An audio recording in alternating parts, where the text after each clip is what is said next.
What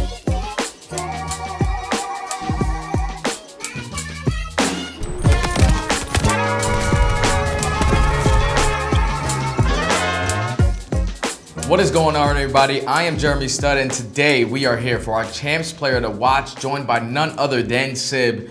And just before you even start talking, I just want to say congratulations in your rookie year being the Champs Player to Watch, man. Thank you, thank you. I have no words, honestly. You know, I'm just excited to be here. You know, thank you guys for letting me on this, Players to Watch. That's my first interview, at least with the CDL, so I'm very excited to get this going. Cool, man, cool. So let's get right into it, man. What has your first season been like for you? My first season's been pretty, I'd say pretty intricate, if I had a word to describe it. A lot of work put in, more so how I'm putting in work rather than how long I'm putting in work. I think one of the biggest things that changed for me is how I take criticism. At the beginning of the year, I wasn't really good at taking criticism, more so of how to understand how I'm getting criticized, more or less than what they're saying, more actually what I need to get better at in this specific things. But as the year went on, I got a lot better at that. Seattle as an organization haven't really having a lot of success. You signed with them during this offseason. They completely come up with a new roster from start to bottom. You even get a new coach. Where was your head at the beginning of the season, knowing that this is gonna be a fairly new team and you guys are gonna go up against some teams who have been doing it for quite some time? Honestly, it was a lot better than I expected. There's a big question mark coming in. Pred, I don't even know who that is coming in, so I was like, man, I just hope he's good. And then Lamar, he's a lot better than I expected. I played with him in challengers, but I don't think he was trying when he was playing with me, honestly. But now it's just, now it's actually like, big time now. He's actually like, what? Like, where was this before we were teaming together? Like, you were nothing, like, you're a whole different person. Coming in, it was a big question mark. I knew Mac previously, so I knew how good he was, but the other two, I didn't know really what to expect, but I'm glad it worked out the way it did.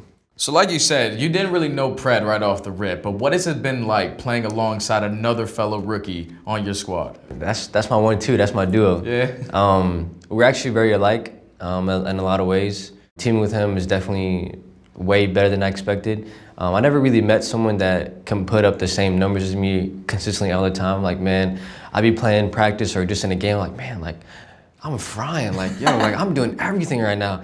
I look at the scoreboard and the Pred is like the same stats. He's right there He's right there every time, just same stats. I love him being on my team. It pushes me, like, I see him doing good. I'm like, man, like I want to do better than him. I want to do twice as better than him. That's good. So, but not to a point where it's like jealousy and it's like, like I don't really care about him, but I want to do it as a teammate. You felt a little bit about him winning that MVP at Major 3 or what? Nah.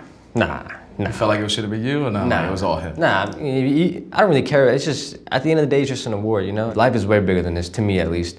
So, of course, that's the goal to get MVP or Rookie of the Year or whatever, but I honestly, after we won, I looked back and like, man, like I could have played way better.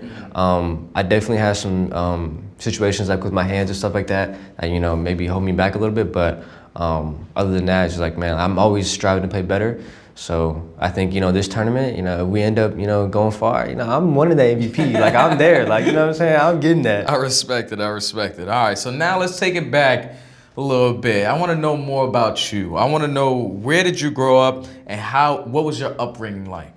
When I was born, my dad was 17. He used to play like COD 4, GBs, MW3, all that time. Yeah. That's crazy. He did all that stuff. So I just remember being on the couch, watching my dad play video games. It's just, he played soccer and stuff like that. He, traveled to play soccer in Europe and stuff. So me growing up, that's all I did. I ran track, played soccer, played football, and played video games. I was the only child, so during the summer, I was always at camp, always at summer camps, and if I wasn't at summer camp, I was on the tour. So when did you originally realize what the competitive scene was like? It was actually in Black Ops 1. Okay. I was pub stomping. I was, this clan battle, so I was doing clan battle and stuff, and then I got introduced to game battles.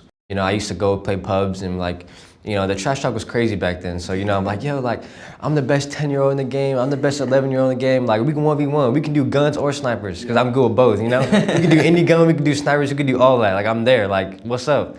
And then from there, I just kept grinding, and somehow, I guess talent doesn't go unnoticed, so. What was your first break actually into like 4v4, 5v5s at the time, whatever you were playing? I think locals were the first ever breakout for me. I had to convince my mom to go to locals. She's So everybody had to do Yeah, that. I'm you telling know. you, it was tough. You know, taking my power cord, like, man, like, Yeah. you know, I had to convince her, like, yo, mom, please, like, I can win this much money. Like, this is money for first place. Just fly me out, you know? So I was begging, and it was actually in Michigan. It was an MES tournament. I was there with Mac, actually. Me and Mac went together, and we won that. And then from there, I was like, yo, mom, I just kept telling her what tournaments I wanted to go to. And every single tournament I went to, I was going to Orlando, I was going to Indiana, I was going to Florida, I was going to Dallas, I was going to everywhere, and I was just winning. So eventually, it's like, I was going in there, walking like the big dog. You know, everybody knew me. I'm an underrated, I'm the big dog. So Yeah. I was just going there, do my thing, and people noticed it. Obviously, you've teamed with Mac before this whole Seattle roster. What was it like watching him get the call up before you? I'd say it was really heartbreaking, honestly, because we came up together and we were like, yo, like when we get 18, like, you know, like people like Simp, they get picked up first year, you know, I'm like, yo, like, I'm that caliber type of player. So when I first turned 18, like, I'm waiting, I'm itching to get picked up. Honestly, I was like, man, I suck, you know, like, honestly, like, that's how I hold myself. So, man, I suck. And I just keep telling myself that, and I just like kept crying. Like, it made me mad. Now I was like, man, I'm a like everybody. Everywhere, I don't care who I'm playing. I'm coming. Like, you know what I'm saying? Like, I think I should be there. So people who like down me and stuff like that. So I was like, man, it just gave me way more motivation. And honestly, I'm glad that I didn't get picked up when I was 18. When I was 18, I was pretty immature. Yeah, you know, like me back in the day, it's all right. Yeah, so you know, I'm pretty immature. And Mac is usually like the mellow one. Me, I'm pretty, you know, I'm pretty bold. I'll say I don't care. So even with me not getting picked up, I still realize, like, you know, just gotta trust the process. Everything works out at the end of the day. So just gotta trust it. All right, so last year you were a sub for Atlanta FaZe. I feel like when you're sitting there watching the best play at the highest level, do everything to the T, what was that able to do for you as an individual player to see these guys always going out there winning, putting 100% into practice, and then seeing the results at the end?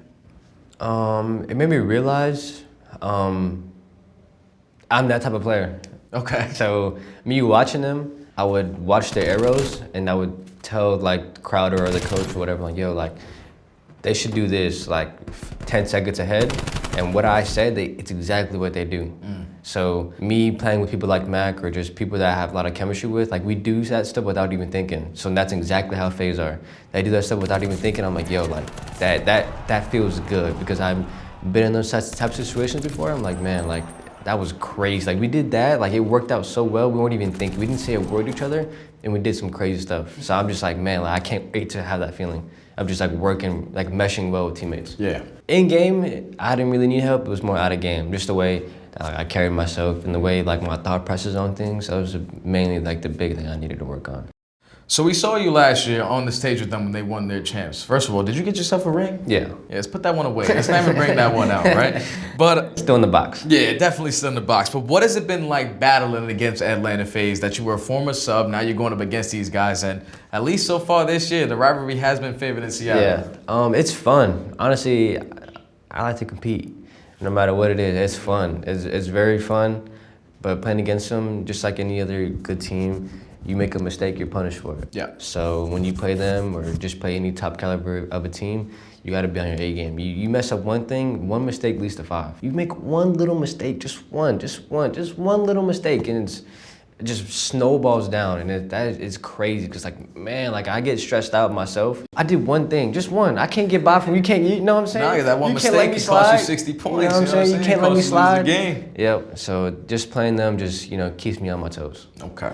What was the experience like when you're talking about winning? What was the experience like winning Major 3?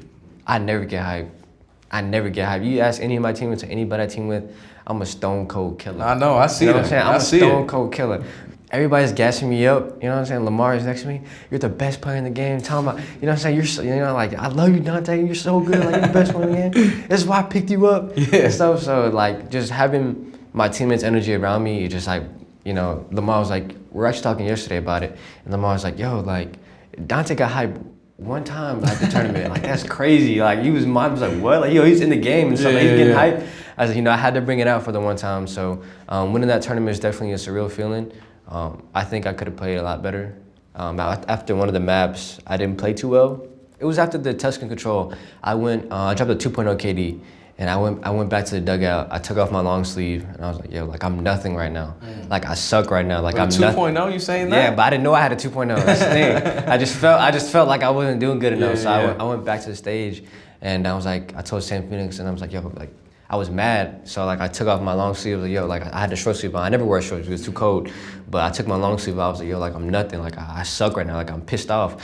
And he was like, no, don't say that about yourself. Like lock in. Like just lock in. Yeah. So that's how I felt then. And during that moment, it's just like the only person who could stop me is me. The only person. There's nobody in this league, nobody around me that can bring me down except for me. It's just me versus me. Me versus my own head. That's the only thing that can ever, deter me away from me being great.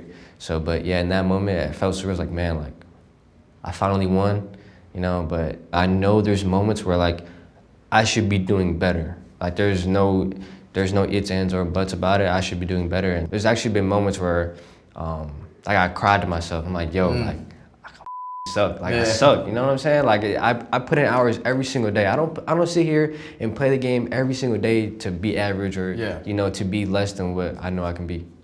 That mindset is crazy, man, because I'm telling you, at least back in my day, when you was winning the championship, you get back home, you probably a little bit complacent, but your mindset is strong, man. You just got to keep pushing with that one. So now that you are going into your first champs on a starting roster, what is your mindset going into that event? Biggest tournament of the year. Got to make the most of it. I'm going to put my all into it just like I have been this whole year. So regardless if I win or lose, honestly, like of course I want to win champs, the biggest tournament of the year, but I don't really care about winning so much. I just want to be better than what I used to be. So as long as I better myself, from this tournament to next season, I can't really complain. You know what I mean? That's good, and that's good. Would it be for you guys a little bit extra sweet, at least in your favor, if you were able to knock out Atlanta FaZe at champs? Not really. I just want to win champs. I don't care who I'm playing. Simp did say we're going to get the rematch in the finals. Okay. So maybe, you know what I'm saying? Maybe. It may be this finals, it may be next tournament finals, but I just been thinking about that every day. What are your expectations for champs? What are you mostly looking forward to at that event? I think it's showcasing what we've been working on this past couple months. That may be the last time I team with my teammates. Next year I might have a different team, so I just got to make the most of it. Win or lose, 110%. Everybody wants to be first. Yeah. But I'm not gonna sit here and be like, I'm winning. I'm gonna get MVP, get first place. That's a perfect world, and we don't live in that. So when I get on that stage, I'm leaving everything I got on and off. So, and if that's gonna make me be a champ, we'll see. And if it don't, then next year we'll come back better. Anything you want to say? This is your first interview, man. Yeah. You got the floor. Yeah. Nah, just shout out my mom, family, Jesus, and that's it, you know what I'm saying? That's what I'm talking about. Well, thank you, Sid. I appreciate you for the interview, my friend. Make sure you guys all tune in to Champs August 4th to August 7th so you can see where this young man ends up placing.